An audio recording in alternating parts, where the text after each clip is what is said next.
when you're inexperienced, broke, and you have nothing but unlimited time and energy, you have to use it to your advantage. I was relentless. I would Google every single thing about your company. I would find your break-even point. I'd push you to the edge, and then I would drown them with margin, and I would drown them with marketing. I would drown them with product innovation. It's just the mentality that I was willing to kill, as a figure of speech, because I hated the idea of staying where I was. Welcome to the Hard Lessons podcast. Today we have Aaron Spivak. Thank you for coming on. I'm super excited for this chat. A super quick intro here. 18 years old, you co-founded Revitasize. Super young, started your entrepreneur journey then. You went on to co-found a blanket company. You guys invested your last $4,000. You went on 4 years later to exit it, $48 million to one of Canada's largest sleep companies. Super impressive. And since then, now growing the Founders Club, connecting like-minded people to really serve a deeper purpose, which I think is so powerful. And I'd love to talk a little bit more in depth. Also part of Forbes 30 under 30 list. Very impressive, sir. So thank you for coming on. I can't wait to hop into it. Thank you for having me. I'd love you to share a little bit more of your story. Where do you come from? What started this off? Because what you've done is quite impressive. Yeah, I mean that's probably the LinkedIn bio there, but I think born and raised in Toronto to two immigrant parents. I have 4 brothers. We have a big family, 5 boys. I played hockey for 20 years.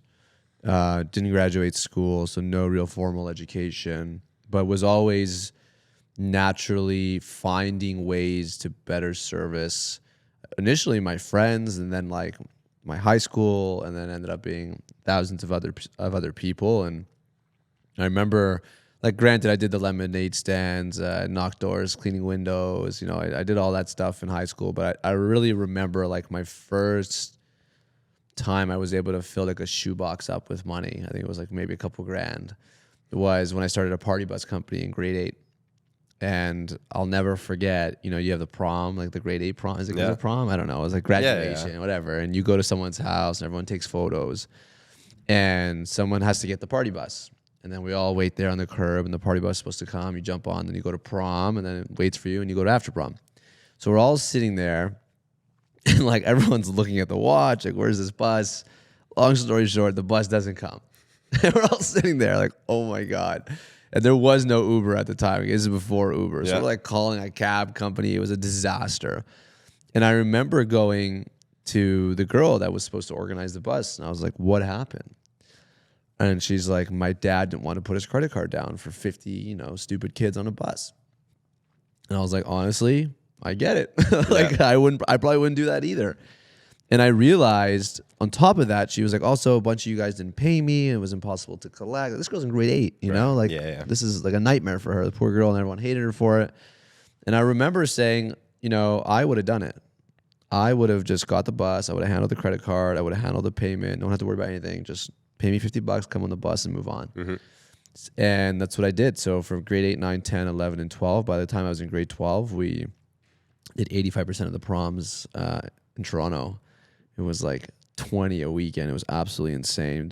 At one point, it was so insane that I was getting death threats to my house, and my dad actually made me stop the business. Oh, wow. And it was the simplest business model of all time. It was like, okay, no dad wants to put their credit card down. No one person wants to bear the stress. And what do principals not want? They don't want drunk kids showing up to prom. So I went to every single school, sat down with the principal.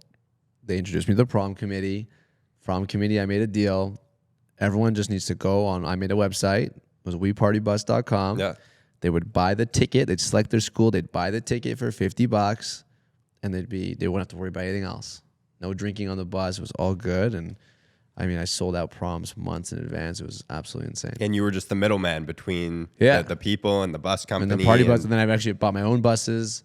And that's when things started getting a little crazy. And then my dad was like, this is getting out of control. But I was like, I can do this model, like find a problem and solve it again and again and again. Because I'm a firm believer in, you know, innovation through iteration. There was demand. Someone was doing a poor job at satisfying the demand. I just did it better. Right. And that became kind of like my ethos for how I build and invest and do anything around business. And so that ended, how old were you when that came That to an ended in end? grade 12. So you're 18, About 17, 18, and then that's when the opportunity to start juicing came about. My mom did a 70-day juice cleanse. She lost like 80 pounds. It was insane. Her friends were like knocking at the door. We need this. Like, give us whatever you're doing. It's working for you. Like, everyone wants the hack. Yeah. And next thing you know, like, I'm juicing in my kitchen from mason jars that I bought from Canadian Tire, for my mom. And I'll never forget, I went to No Frills, like the cheap grocer. Yeah. And I was trying to buy fruit. And the guy was like, I went there right in the morning, and the guy was like taking out of the box, like, setting up the display. And I looked on the back of the box and it said Toronto Food Terminal. And me and the guy had a moment where he knew what I was doing and I knew what he was doing. He's like, you can't get in unless you have a buyer's pass. And I was like, I can get in. Next morning, 3:30 in the morning, this terminal opens. I was there in a parka. I got a hilarious photo of it. I jumped the fence, and then I made a deal with one of the guys. I was a young guy. I was only 18. He's like, I'll bring the fruit to your house, dude. I'm like, I'm storing it in my basement. He's like, yeah, I'll bring it. Why is that? What was that conversation like? Why? I just told him what I 18-year-old wanted kid? to do. I was like, I'm juicing. And I basically found the iteration was, hey, everyone here comes because they want to pick the good looking fruit, right? Like Pusateries would come and they would get like the most beautiful lemons, and No Frills would, get the stuff that's like a little bit aged, and that's what it is. All comes from the same spot, but they buy in different levels, in different categories. Whole Foods would come and they would buy like only from specific regions. And I was like, hey, I'll buy all the ugly fruit because I'm juicing them. So they're still just as good for you, but they might have a bruise. They might have got squished a little bit. I'll buy all the ugly fruit. And for him, I was like a potential gold mine because typically the ugly fruit they would have to get rid of. No one would want to buy it. So instead of throwing it out.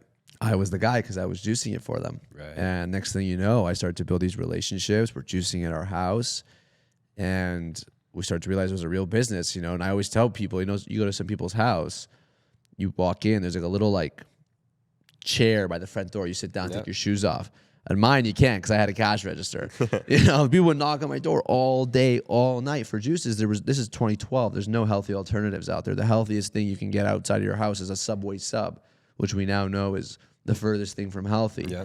So it got to a point where like my house door would ring so uncontrollably that we kind of looked at each other and said, we got to open a location. And we filled up that cash register with as much money as we could and opened up our first location in 2013. And do you mind touching a little bit on your family situation at that time? I'm not too familiar, but was that after you guys lost quite a bit and the juicing? Yeah. The juicing you guys pushed more out of because your backs were against the wall, or was that because the passion and your mom's friends were just there? Like, why? I think it was a combination of it all. I mean, my family kind of went through both. My parents immigrated from Israel with nothing really, and we lived, triple bunk beds, splitting one car, like just really, I would definitely say lower middle class at the best was lower middle class. And then there was a moment where my mom started a caregiving business, and keep in mind, my mom, she speaks English, but she doesn't read or write English. So within a matter of a few years, she built a multi-million-dollar caregiving business. And we went from triple bunk beds to a new home. We all had our own room. We had 4 cars in the driveway. I didn't feel guilty about playing hockey anymore because it was so expensive to play. And are hockey. all 5 boys still in the house, or all a few in the older house brothers? Yeah. with caregivers? Life was good. We had I always tell people I've seen good and I've seen bad, and I choose good every time. But it was very short lived. It was about a 4-year stint. And, nothing my mom can do. The government of Canada essentially passed a law that limited the amount of caregivers that can come in to the country because my mom was bringing them from all over the world, from the Philippines or from wherever, really. And it stifled the entire industry. It basically crushed. So it took all the people and sent them back? Yeah. Well, not only that, but it would also prevent the amount of people that can come in. So let's say, for example, she would bring in, 100 caregivers a month. and she's one of like many agencies that were doing that. Essentially, the government capped the amount of people that can come in to virtually zero.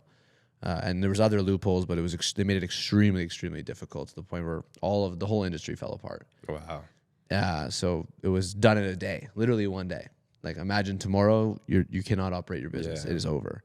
But you have a life to live. You have 5 kids. You have a house. You have bills, expenses, lifestyle. You were on the up. Every year was getting better. Every day was getting better. And it was a very depressing handful of years. We had to move out of the house. We couldn't move into a house of that size, so my 3 older brothers had to move out. My mom in 2006, my mom got the first ever Range Rover in Toronto. It was her dream car. She had it only for a few months before we had to sell it, and they took it off the driveway. And I watched her cry as that happened. It was a very devastating handful of years for my family, for sure. And then my dad became the only source of income to the house. An insane amount of stress on him in order to keep that going. We only later found out that resulted in an insane amount of debt. My dad ended up actually suffering a stroke from just like all the stress. He was a truck driver, so once you suffer a stroke, you can't drive anymore for at least a year. So now there's no income to the house, and that was all happening as I started juicing in my kitchen. So this like little side hustle that we were able to make $100, $200 a day, we kind of were looking at each other and we're like, wait a second, this is our only at bat. Yeah. This is it. And my older brother moved home when we opened the store. My other brother quit professional hockey to come back, and we all kind of we did 24-hour shifts at our first store. We had no staff. We opened up the store, no cash register. None of us ever worked at a restaurant even. Like people would come in, they would buy like a juice for like $11 and have it 20, and I'd look at the guy and be like, take another juice, dude, because I ain't got no change for you, you know? And people thought it was a sales tactic, but like we forgot to even get a cash register or to get a credit card machine. Yeah, we had a blow-up mattress in the back of the store. We got toothbrushes in the back, and we would run 24-hour shifts. We would juice at night and run the store during the day, and me and my brothers would alternate. My mom, and we did that for like 6 months just to literally pay the bills and keep the lights on. Wow. And so what point was that able to get things back on track, and then you really pushed starting many other locations, right? Yeah, it was right away. I mean, the math and the writing was on the wall. Like one location did extremely well, but we needed multiple to facilitate enough growth and economies of scale, because in the food business, the more you order, the more stuff you get efficiencies, and ended up building a kitchen. So, for us to juice 100 juices a day versus 1,000 juices a day is maybe a couple extra hours of work. Right. It's the setup, it's the tear down, it's the clean, which is the same no matter what. So our goal was to expand quickly, and we did. We opened our second location in Yorkville 6 months later. We self-funded the whole thing, so we would essentially just work 20, 30 hours like straight. Yeah. And then we would take like little micro naps. And we did that for like essentially 4 years until we had 6 locations. And at the 6 location mark is when things started to we started like really hiring staff, and we started to like kind of take a breath for a second, say, we got a business here, Yeah. And I feel like what that builds within the family, and the resilience of like you guys all together getting your back thrown against the wall, the lessons, there's no course, there's no school, nothing that can teach you that shit. And not to say it's a nice experience or fun at all, but just because you've gone through it, I'm sure there is some positive of that. At what point were you able to, or did you shift your focus and Hush start to become a thing? Well, when I was 22, I really wanted to. I was very frustrated with retail, because the idea of at least the way we were doing it, because we owned 100% of the business, was every time we wanted to open a new location, we had to take all the profits that we would accumulate from the other locations, dump it into this new location, work your ass off to get it off the ground, and then pray that it's profitable. And how many times can you do that in a year? Maybe once, twice, 3 times. And because we didn't raise any money, and we didn't go that route. I know there's another route where you can expand very quickly, but we bootstrapped it. Right. And I was so frustrated, because it's like, why, if I wanted to sell in the Danforth, or if I wanted to sell in Burlington, why can't I just sell in Burlington? And that's when, Shopify kind of came on my radar. And then just a matter of like a couple months later, I meet this guy at a bar, and we met in a funny way. We had a mutual friend, and my mutual friend came to me, and he's like, dude, you're pretty weird, like you didn't really do school, like you're doing this whole like juicing thing. He's like, I got another buddy, he's pretty weird too. He dropped out of school. He's like traveling around the world, teaching people website stuff. You guys should talk. And we did, and it turns out that I was fascinated by the amount, like the size of the business he was able to build with like one employee, and he was fascinated by what I was able to build with 60, and he really exposed me to the internet. And just a couple months later, we launched the first Revited store. It became our most profitable store by a mile. It drove economies of scale throughout the entire company. It drove awareness to the locations. It enabled me to run advertisement that had overflow to the locations, drive to Uber Eats, increase in Google reviews, subscriptions, subscribers. It would also give us leading indicators of what areas that we can explore, because we saw orders coming from that area that we were maybe underserving. And I was like, oh my God, this is the future. People are going to buy online. They can buy food online. But I was capped by food because we could only ship so far because we were making fresh juices. Making it that day. Yeah, everything was fresh. Yeah. And it was heavy, and it was glass, and the regulations. And I looked at him and I said, we should find a product that we can sell that isn't, unpasteurized juices. And I tried to convince him to sell grounded up crickets as an alternative source of protein. And there was 3,000 searches a month for it on Google. Yeah. And I was just hell bent. I'm like, we're going to do cricket protein.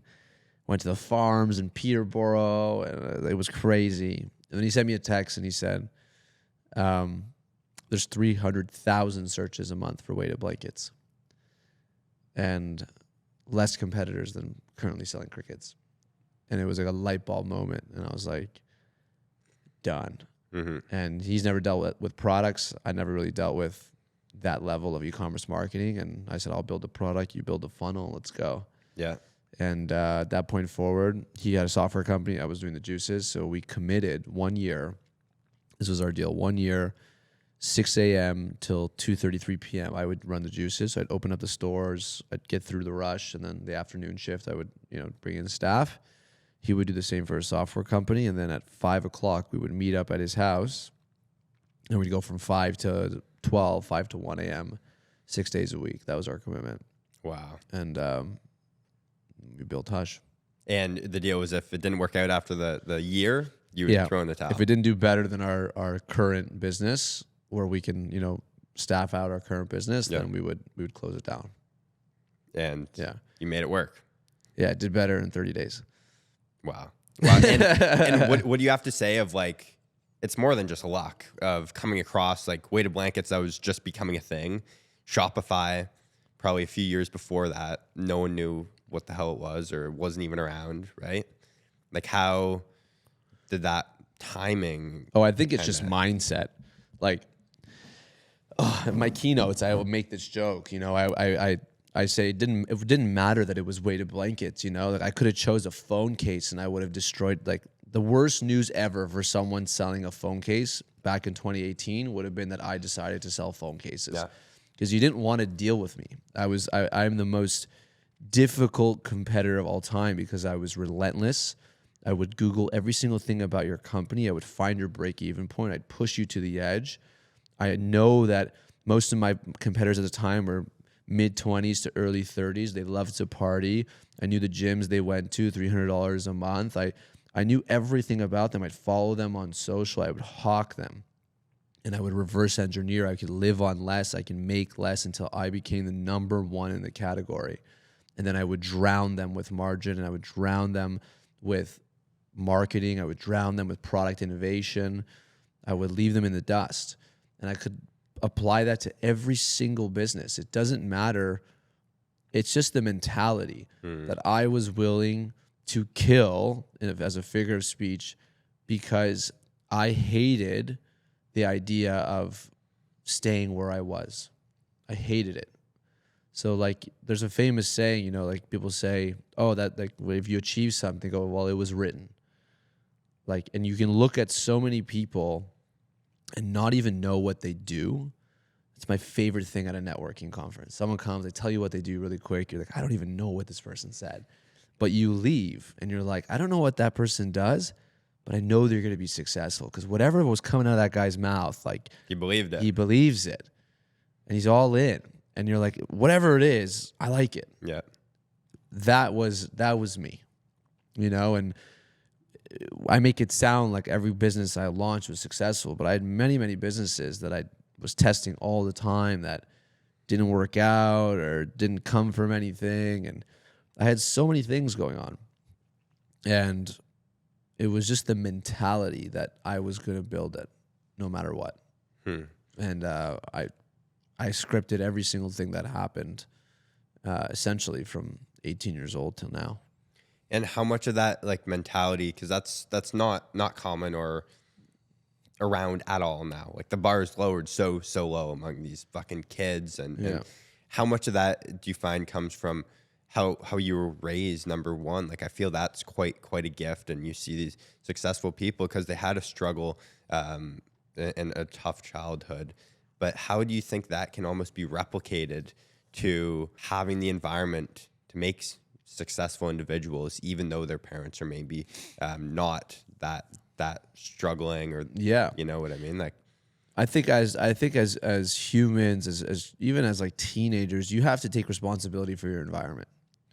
And was I gifted with 4 other brothers who are ambitious, and we played sports together, and I had parents that set the example of really no excuses, and watched my dad work from 7 a.m. till 9 o'clock at night for 28 years, literally until he had his stroke. Like, sure, I got to watch that, but I have friends and people in my life that didn't grow up that way and are mega successful and do well because they curate their environment with intention, right? And it's, again, what's one of the main reasons we started the Founders Club, because I know the odds that the high school you went to and the 3 people that you got along with are going to be the perfect environment for you is really low. Like, what are the odds of that? Probably 0. So you need to be intentional and go out and seek the environment that you want to aspire to be to. And also understand that you have to play a role in that environment. Right. No one wants a leech. Yeah. No one wants someone in the circle that's just taking and taking and taking. And people, I get this DM all the time. Oh, can I get 5 minutes of coffee or this or that? And I got nothing to give yet, but one day I will. It's like, first of all, I was 18 too. Yeah. Okay. I figured out how to sneak backstage and get time with Gary Vee and stuff like that. People, you always have something to give. Right. You always have something to give. You just underestimate it. Or you're just not willing to do it. You're not willing to, Ned's an amazing example. I put out a story looking for someone to come and do what he's doing now. And I had 100 people respond and, oh, but what's this? And what about that? And what about, it's like, just, I don't have a better word. Just, they suck. Yeah.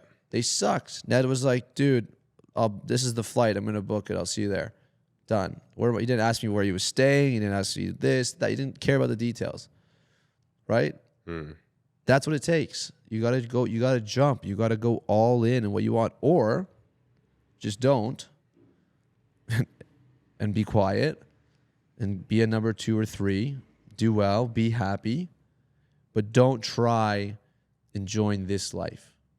Because entrepreneurship is the most difficult, the least rewarding, statistically, and the likelihood that you make $1 is virtually 0 if you round it to the nearest number.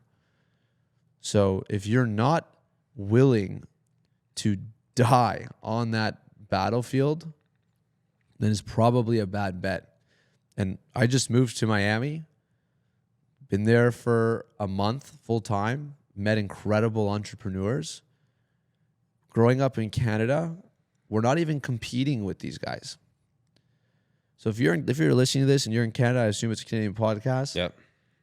And if you can't compete with the people here, you're fucked. You're not even in the game. Yeah. I'll never ever forget this. Playing hockey, we were the best team in Canada. Okay, we went to Chicago. We played Russia Dynamos, the best team out of Russia, out of Moscow. These guys beat the fuck out of us, dude. They smashed us to the point where we had kids on the team just not want to go back on the ice. They smashed us, dude. I don't know if they lied on their age. Like, they were bigger, they were stronger. They smashed us. Yeah. And we, like, no one said a word for like a week because they beat us so bad. And we were like excited. We were like Team Canada. We came to like World Junior. Like, we were 12, right? But like, this was like the first time, you know. And we watched the World Junior. This was like our moment to smash Russia Dynamo. And I think they beat us like 16-0. It was disgusting.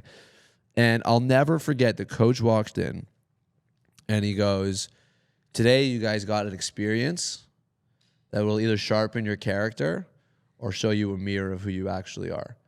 And he looked around the room. There was kids who were angry. There was kids who were like, "Give me another chance." There was kids who were broken, crying. And you have to kind of do that for yourself here in Canada. You have to say, you know what? If I'm not willing to go and compete with the best, just know there's other people out there in the US, all over the world, that are chomping, waiting for you to come. And it's war. And that's what I love about entrepreneurship, because it's you versus your customers, and it's you versus your competition every single day. The decisions that you make count, the way you treat yourself, the way you sleep, everything counts. And if you're not ready for that, again, you don't have to choose this life. It's glamorized now, unfortunately, but it shouldn't be, in my opinion. Now, can you touch a little bit more on that? Because I feel a lot of people are so focused on the business optimization and what's my bottom line and what's your marketing tactic, but they don't look in the fucking mirror. They don't look at what they're doing. What is my sleep schedule? What's my workout routine? What am I putting in my body, fueling the machine? Like, can you speak a little bit more on the importance of optimizing yourself as well if you're really wanting to be world-class and compete with the best? Especially if you're young. Right. So when you're young, like, for example, when I built Hush, we didn't sleep. We did 45-minute naps 4 to 5 times a day. Yeah. That was it. We didn't sleep. Do I recommend that? No. It's awful. You look at pictures when I was 21, I look 10 years older than I do now. I was on a very slippery slope. But I was able to do that because I was 21. I had no kids. I had no commitments. I could put it all on the line for Hush. And, you know, we were a $20 million business with a 15 to 20 point net margin. I was still DJing on the weekends because I refused to take a dollar from the business. I would work all the time, all day. I would do customer service chats. I would do the sales chats. I would do product development. I would do my own bookkeeping. I would do every single aspect of the business because I knew that that was my strategic advantage. That was my margin. And margin was my advantage at the end of the day. When in 2020, we had 70,000 active competitors in Canada alone. 70,000. We were the number one weighted blanket in the world, right? Why? Because I knew I followed these other guys. I follow them. I see them. They're on King Street. They're here. They're Vegas, bachelor parties. I loved it. That was my favorite thing. When they post a selfie with the boys on the golf course, that was my favorite thing. I was like, that's 4 hours for me to slaughter you. Fantastic. Yeah. That's 4 hours for me to follow up with my customers. It's 4 hours of me to call my abandoned carts. That's 4 hours of me to contact my supplier, negotiate my rates down. That's 4 hours with me to contact 30 different freight companies to put them all against each other, see which one can give me 5% back. That's 30 hours for me to go and, contact my credit card company and negotiate a special rate for 1 month. It's 30 hours. I used it to destroy people. And was that the right way to do it? Yeah, when you're inexperienced, broke, and you have nothing but unlimited time and energy, you have to use it to your advantage. Would I do it now at 30? Honestly, I don't even know if I could. But you got to be where your feet are and know what your strategic advantage is, especially in your youth. And understand the resources and really what you have. And why are you saying you don't think you could do it? And is that because the actual work is so overrated? Like the hard work? No, I'm just better now. I'm much more strategic now. I've learned a lot of mistakes. I have access to things I didn't have access to when I was 21. I can hire in better people. Like, better people want to work for me now. Right. It's hard, as you know, as a young guy, to demand respect and to get people to listen to you and follow a process and systems. It's difficult. Yeah. I remember at 18 signing a lease with the landlord, and he looked at me and laughed. He's like, "Why don't you open a coffee shop? Like, this is insane. What are you doing?" Yeah. And I was like, "I don't care." He's like, "I'm not signing it. Go get your dad." I'm like, "Dude, like, first of all, my dad can't come right now. And two, like, I'm still signing it." Yeah. And it's, I bought a suit the other day because I was doing a TV thing tomorrow, and I went with my dad, and the guy handed my dad the credit card machine. He's like, I'm like, I love it. So I give him my credit card. I'm like, you do it, but it's like the story of my life as a young guy. They're like, hey, let's look for the adult in the room. So you're underestimated at every corner, and you're fighting an uphill battle. And now I don't do that as much. Now I can hire top talent. People want to work with me, and it's easier to do that now. But 10 years ago, fuck no, dude. No one wanted to do shit. Yeah, and that's where the hard work came from. Because people look at it, they see all the fancy stuff, the online, the social media, all this bullshit, but they don't understand like what it actually fucking takes to be world class. You got to earn your respect. That's it. And I know people don't like him, but Mike Babcock said it best. He said you got to earn your confidence. And it's such a powerful thing. You got to earn your confidence. And what that means, it's like, if in hockey we get penalty shots all the time, right? Like, especially now because of the shootout. Yeah. If you don't practice the shootout, the penalty shot, and you get tapped on the shoulder, hey buddy, time to go, you're gonna be shitting. Right? But if I shot 1,000 of them, just give me the puck. I have 4 moves here. I'll read the goal. Like, I'm confident in it. You have to earn your confidence. So that happens in business as well. So it happens in the preparation when happens no in the one's work. looking. Yes, you put in the work, you can earn your confidence. You have to put in the work. And it takes reps, lots of reps. Yeah. And the first few reps, you're gonna ship bricks. I remember during our acquisition, my first time I walked into the boardroom, it was here in Deloitte. I've never even seen a boardroom that big in my life. There were screens everywhere. There was like cameras that if you talk, it like fucking zooms in on you and shit. And like your face is everywhere. And there's people like in the sky. Like, I was shitting, dude. And I remember leaving saying like, wow, I suck. And then fast forward 3 years, throw me in a boardroom, any fucking boardroom, I'll rip it. Yeah. No issue. Where did that come from? From the reps. Right. From the first time being a rookie, showing humility. Right, so I had to earn that confidence. So as a young entrepreneur, you have to do the same.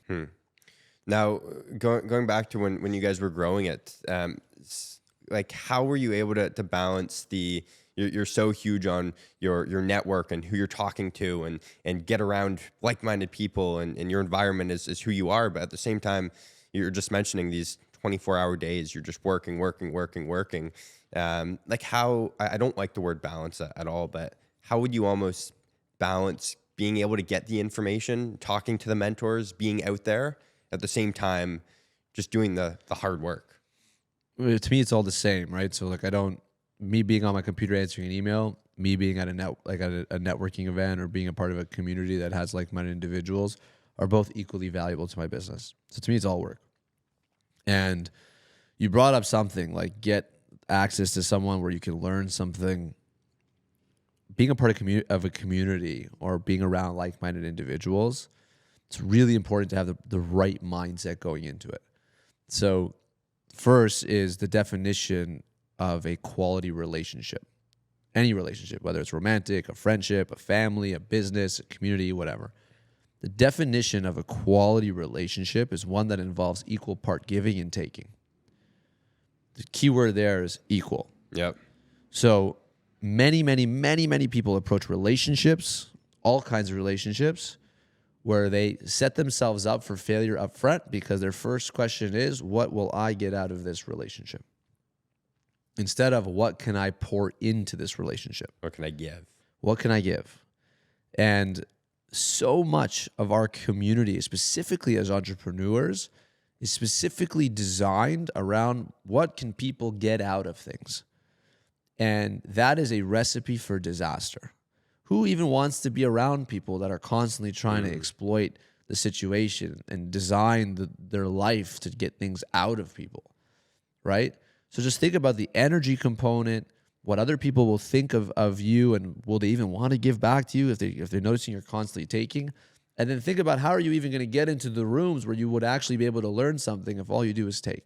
So it's a very, very big component. And what we're building, for example, at the Founders Club is something that I call the blue zone of entrepreneurship. You're familiar with blue zones. No. Blue zones are these very specific areas around the world where people tend to live longer because the air is cleaner, the food. There's so many different theories, but I think it's like 5 blue zones, Ned? Yeah? There's 5 blue zones where they live exponentially longer. And there's millions of studies on why, but essentially it's the whole bucket. It's everything. It's the food, it's the community, it's the air, it's the quality of people, it's the stress, it's the government, it's everything. And what we're building at the Founders Club is the blue zone of entrepreneurship, where you can evolve to be the best version of yourself, the healthiest version of yourself, the most dynamic version of yourself, have the widest network for yourself, all within one specific container. Now, how does that container even come to be? Because of me? No. It comes to be because of the people that are a part of it. So 99% of the work that I do within the Founders Club is just vetting people. Right. Who's the right person? Is it how much money you make? Is it the size of your business? Yes and no. It's a part of it, but it's not the end of the story, right? It's the full encompassing idea of being a part of a community. And the first question when you join is, what could you teach somebody else? And you're actually grouped within your masterminds, within your cohorts, based not on what you need, based on what you can give. The entire situation is built on giving, right? And that's the essence of a deep, connected community. And that's actually how you develop as an entrepreneur. We retain 90% of what we teach, but only 10% of what we're told. So you need to put yourself in a position. So what are you really doing on your journey of entrepreneurship? All you're doing is learning. You're making a lot of mistakes. You're challenging things. You're boo-boos here and there. But all you're doing is creating a set of tools for yourself to be able to tell someone else what not to do. To be able to give more. You're just learning what more you can give. So every day that passes as an entrepreneur, all you're doing is becoming a better version of yourself so you can give back even more. It's the secret hack to life, is what can you teach, what can you give on a regular basis? Yeah. And that is how you find like-minded individuals. Because if you're a taker, you're going to only attract other takers. And then you have a bunch of people in a group chat who talk about going places and never actually go. What you want is you want to be surrounded by givers. The community, like within the community, is insane. Yeah. The amount of tickets to things that I get in my phone every single day is insane. I went to Abu Dhabi F1 in the Grand Prince's, I don't even know what his name, booth, because one of the members was like, I'd love to have you as a guest. You know, I never met you. I'm like, fantastic. It's so nice. Lo and behold, he needed a realtor in Bali. I knew a guy in Bali. I hooked him up. He just bought 4 units in Bali. Because my inclination was I'd love to give to this guy. Yeah. I don't know how, but we figured it out. But it all started with the first give. So if you want to grow as an entrepreneur, as a human, as a founder, you need to put yourself in the blue zone of community, which is surround yourself with like-minded individuals. Join the Founders Club if you can, but if not, find your like-minded individuals. Be a giving first person and lower your expectations. Interesting. And I feel a lot of that can come with beginning with the end in mind of what's the actual goal of why we're doing this. And I've struggled with like purpose, and I'd love I know you've probably got quite a few lessons on that with the last year as well. But growing up, I was, 14, 15 years old. All I wanted was this truck and trailer. And we finally got this truck and trailer, but that was it. It was like, now what? Now, like, I'm fucking here. And the year after that was the toughest year for me. The partying, the plateaus. I don't want to get out of bed. There's no more drive. And really, I was blessed to be able to learn that lesson early on of like, there's something a whole lot more here. You need to figure out a why of why are you doing this? What's going to keep getting you out of bed when eventually the money's not going to be an issue? And I'd love if you can touch on that of the importance of a purpose and why, and taking money out of the picture. Yeah, I mean, your why is everything, right? Like why you do what you do, and it's not an easy task. You know, I tell people all the time, especially during my goal setting workshop that I've taught for the last 7 years, my first thing is, what's your why? And it stumps everyone. Because, you know, some people, maybe if they have kids, they'll default to like, for my kids. And it's okay, when's the last time you did something for your kids? It's like, you know, people, they cheat. It's not easy to find your why. Simon Sinek has a great YouTube video. I think it's the most watched TED Talk of all time. And he draws the 3 circles and he puts the why in the middle, and, you know, the whole thing. We were at a workshop the other day and they had that. They had that. Yeah. it's very basic. Like that's why I did so well, because it resonates with so many people. It's a very basic explanation of the why, and it's primarily for companies. But for yourself as a human, it takes a lot of work to get to the point where you can really understand what makes you move, because you just quickly mentioned one of your goals or one of your whys perhaps was to get this truck with the trailer. And the first question would be, why was this truck and trailer important to you? It was the image. It was a truck with my name on it. It looks so cool. I'm like these big dogs in my industry. I'm like one of the competitors. I'm there now. Mm-hmm. And so why did you want to be a big dog in the industry? To be more than a 13, 14-year-old kid just pushing a mower around, that I'm actually could look like something now. Look like it was for other people. Right. So why did you want to show up as more than just a 13 or 14-year-old kid? To look like I was more than what I actually was. Why did you want to look like you were more than what you actually were? For their validation. Who's there? Competitors, friends that doubted me, family. Why did you care about their valuation? Their validation? I don't know. I shouldn't have. Mm-hmm. So that exercise is just continuing to ask why until you land on two things. People either say, I don't know. So that's what you just said. Yeah. Or they say, that's just who I am. Those are the two things. And at that point, you could finally sit there and say, okay, now let's think of the why. Because the why, what you just said, but in different words, was you wanted the truck because you wanted to be seen. Because as a young buck, no matter how many lawns you cut, you were not seen. No matter how much money you made or how much cash you had, you dragging around a lawnmower did not get you seen. Yeah. And the real why is, okay, now you don't care you don't care if the guy down the street is seeing you. There's someone that wasn't seeing you in your life. And you did it for that validation. And that's the reason why. And is it a good reason why? No one can judge that. That's your own thing. Mm-hmm. But first you get to sit with, okay, maybe I was operating because someone in my life didn't see me for such a long time, and I'm going to do whatever it takes so I can be seen. Now that I'm seen, then what?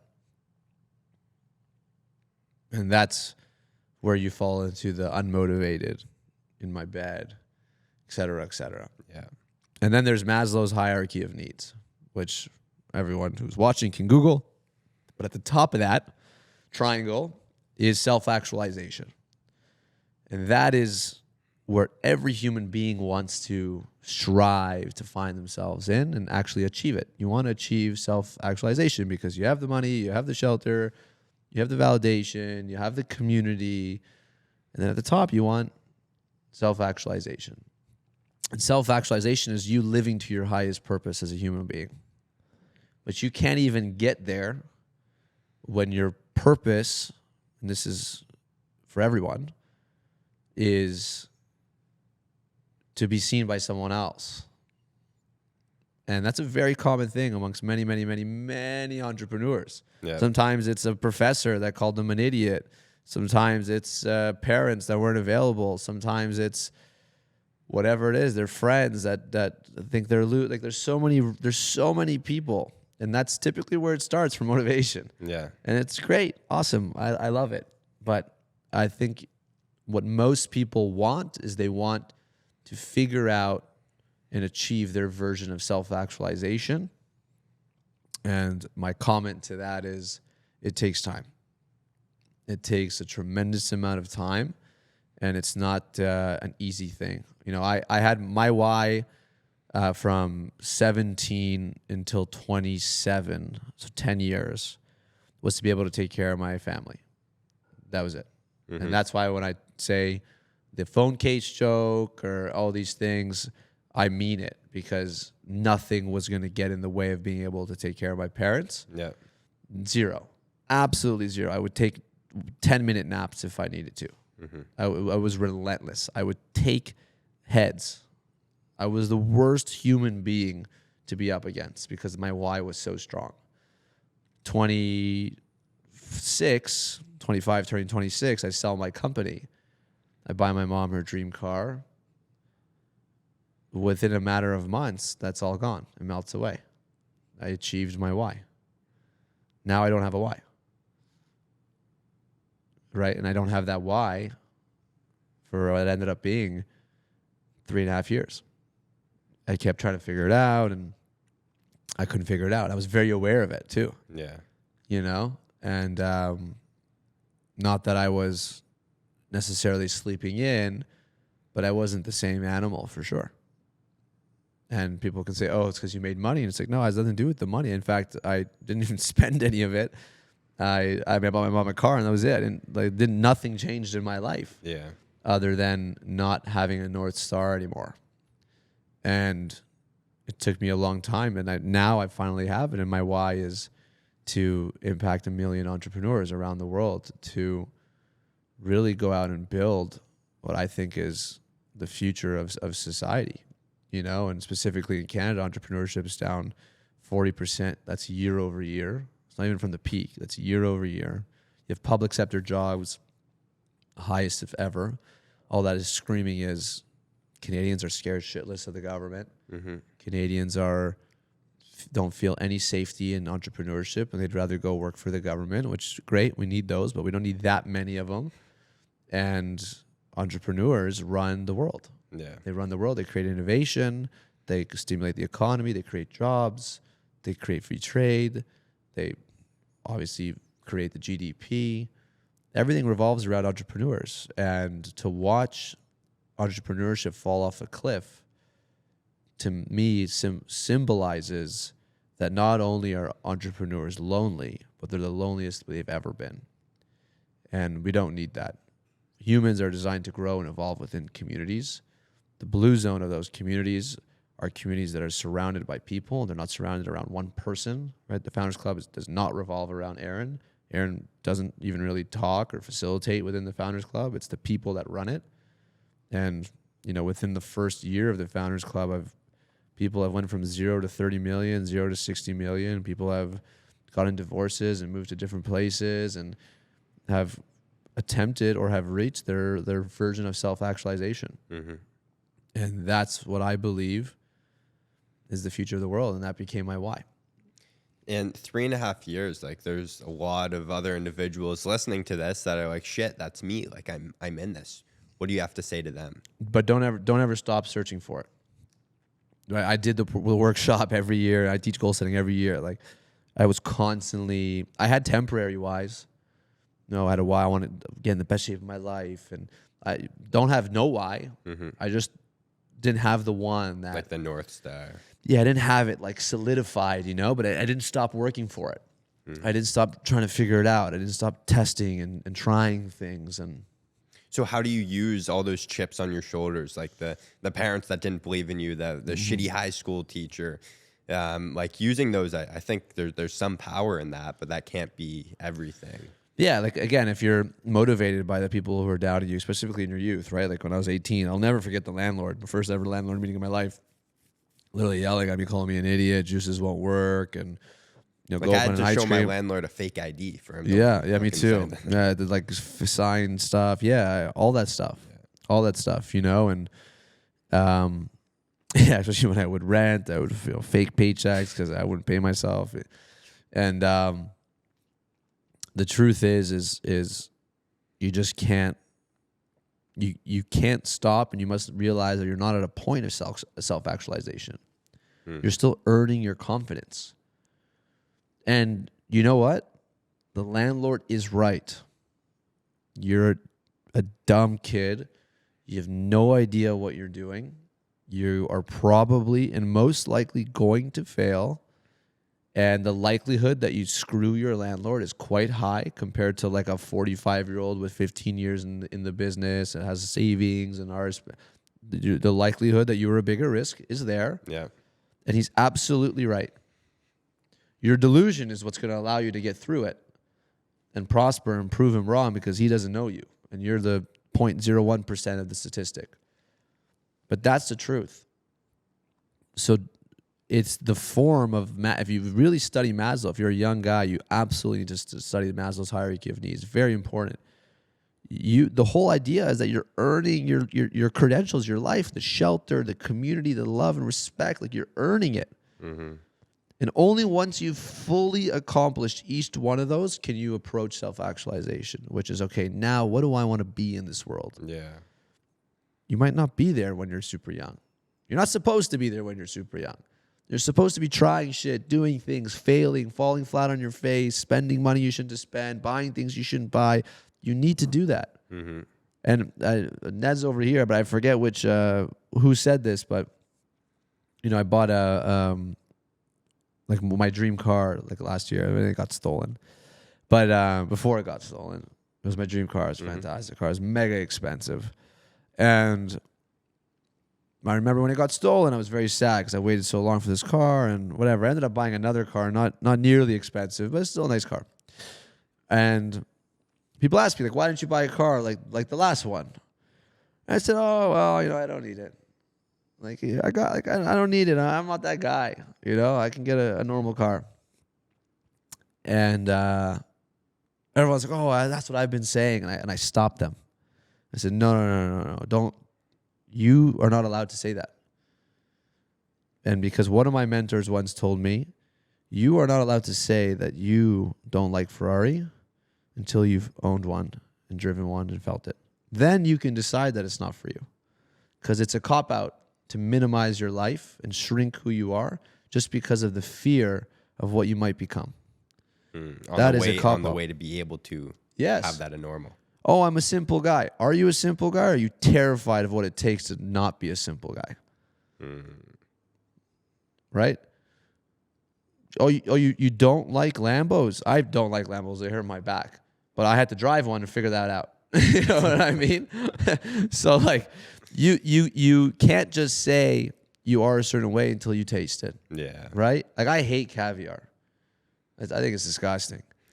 But I had to try it, and okay, the nice fancy caviar, the nice restaurant, got it. Okay, cool. I know I don't like caviar. Yeah. But there's people that go to me and like, oh, I don't need a fancy restaurant, but you've never been. So they use it as an excuse. It's an excuse for not becoming a higher version of themselves. So you need to, especially in your 20s, you got to go out, you got to taste. I'm not saying be stupid with your money, but go out and taste and figure out what you like, what you don't like, what works for you, what kind of communities work for you. You have to go out and expose yourself to things. I was telling Ned on the way here, I lived in the building literally across the street for 6 years. Mm-hmm. And I was like, I haven't been back in a while, and I was like, oh my God, I thought this place was the best place on earth. I thought it was. I was like, this was the dream. I get like a last minute Raptors game. I'd walk over. It was like the dream. This is the best place on earth. Want to know why I said that? Because I never traveled. I never been anywhere else. I never saw what Miami was like. I never been anywhere else. I told myself this is the best place in the world, and it made myself feel better. But it was a cop-out for my inability to go out and travel and see the world for what it is.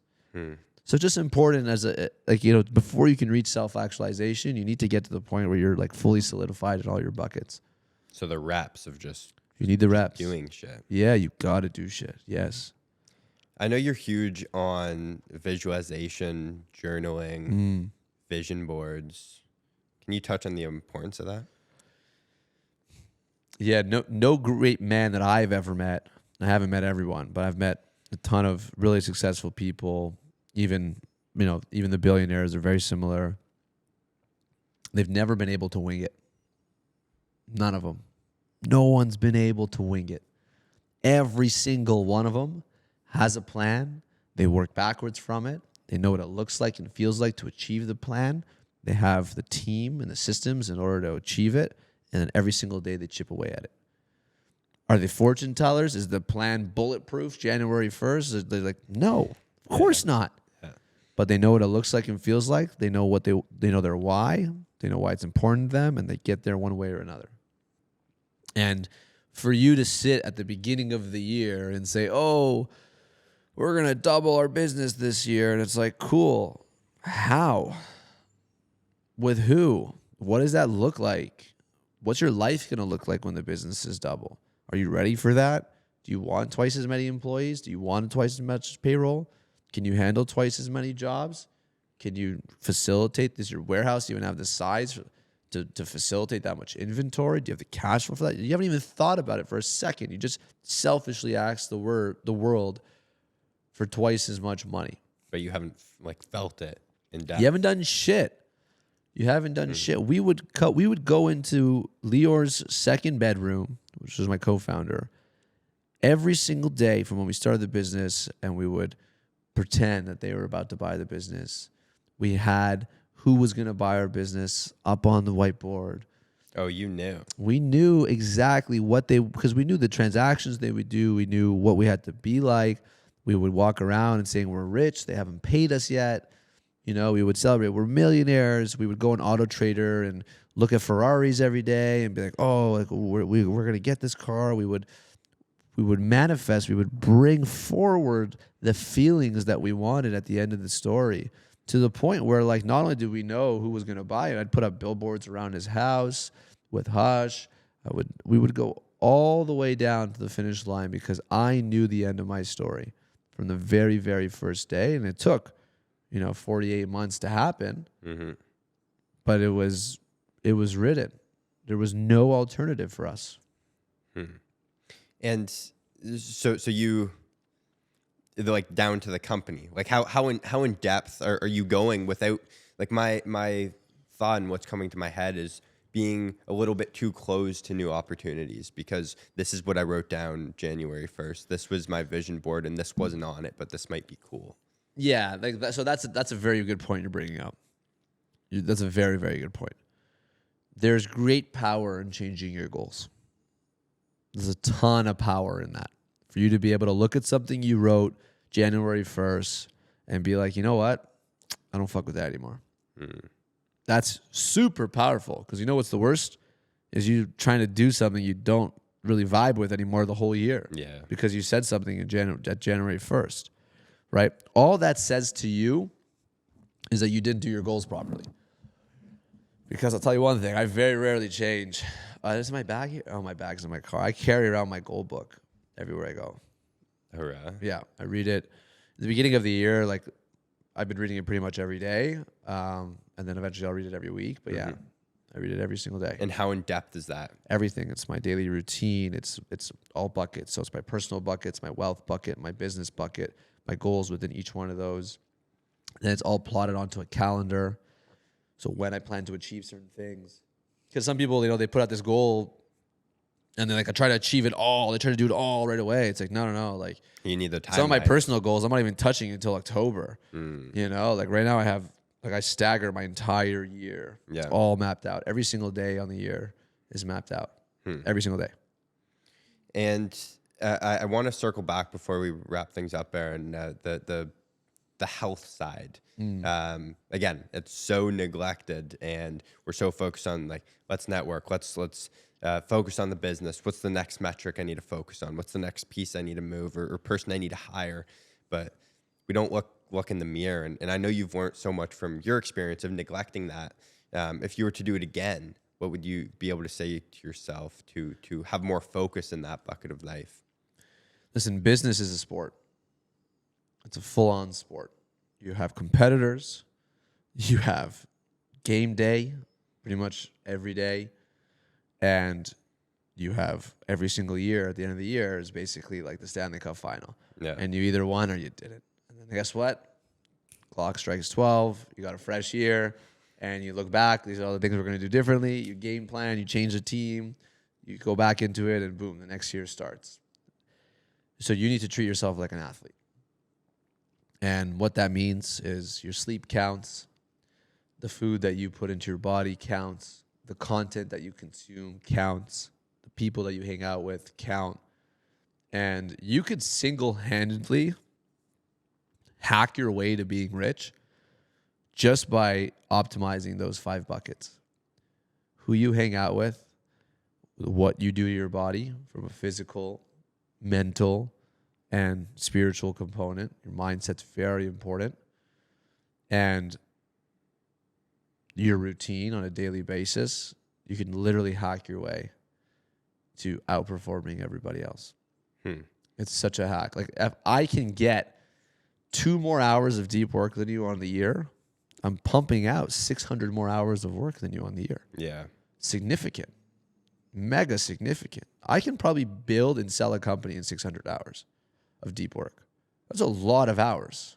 Like, and people confuse that with work and deep work. Yeah. Answering emails doesn't count, right? Like deep work, building things, functionalities within your business, systems, hiring, firing, customers, support, all those things, optimization, P&Ls, all those things. And if, like, looking at it from a higher level too, if you were to hire someone, would you hire the fat chick to clean your house, or the chick that takes care of herself and can then take care of you as a client, right? Like, you can't even take care of yourself. Yeah. Never mind the tasks that you're coming to help me with. Yeah. Also, like, you have to embody, like, I talk about like-minded individuals a lot, right? You can hack it, sure. You can sneak your way into a community, maybe for a year, and then they'll figure you out and kick you out, right? Like, you can go to certain WeWorks. Like, people figure you out quite quickly. Eventually, you can pretend for a little bit. Mm-hmm. You might be listening to this and saying, okay, you know what? I'm going to go find some kick-ass entrepreneurs. I'm going to hang out with them. I'm going to do all these things, because Aaron said so. Great. If you are not embodying who you want to attract into your life, why would that happen for you? Why would I want that? If I'm a guy that tries to sweat every single day, if I'm trying to eat as good as I can every single day, if I'm trying to consume the best content for who I want to be and who I want to become, if I'm trying to practice spirituality, why would I be friends with someone who doesn't embody any of that? I don't even know if I would see this person. Yeah. I don't even know if my brain, the red color theory, it's like, so I don't even know if I would pick up on that person. Like, I wouldn't even collect. Mm-hmm. And so a lot of people, again, this comes back to my giving and taking. You just immediately hear this and you go, okay, where can I go and find my people? And my response to that is that is the most selfish thing of all time. Why don't you actually reverse engineer it? And why don't you ask yourself, how can you become the person that those people want to hang out with? And start there. And how can you become the person? Yeah, it's like relationships all the time. Yeah, people are like, oh, how do I get the hot girl? It's like, well, why don't you become the guy that the hot girl wants first? Yeah. Oh, how do I get a girl to take care of me? Why don't you become the girl the guy that girl wants to take care of? Why don't you first fix yourself? Look in the mirror. Yeah, but no one wants to do it. And that's totally fine. Just fuck off. Yeah. Just fuck off and don't DM, don't comp, don't do that stuff. Just go and do you as best as possible. But if you want to run with the wolves, you got to be able to look yourself in the mirror and say, you know what? This is good. This is bad. This is what I want to fix. Time to go to work. Great. Mm-hmm. Great. Yeah. Great. I'll see you in 10 years. I love it. Awesome, Aaron. Thank you very much. Before we wrap up, leave us with where people can find you. Most of my content now is on Instagram, so at Spivak, at Spivak, on YouTube. So we launch pretty much an episode every week or two, which has been fantastic. It's been great documenting the journey. And then on LinkedIn, I'm mega active, and I have a newsletter that I launch pretty much every 10 days, where I just kind of download anything I'm thinking of. I give away a lot of free shit. So like my goal setting workshop, I give away for free on my newsletter. So it's a good place to be. I love it. Awesome. All that stuff's in my Insta bio. Thanks again. Thank you, bro.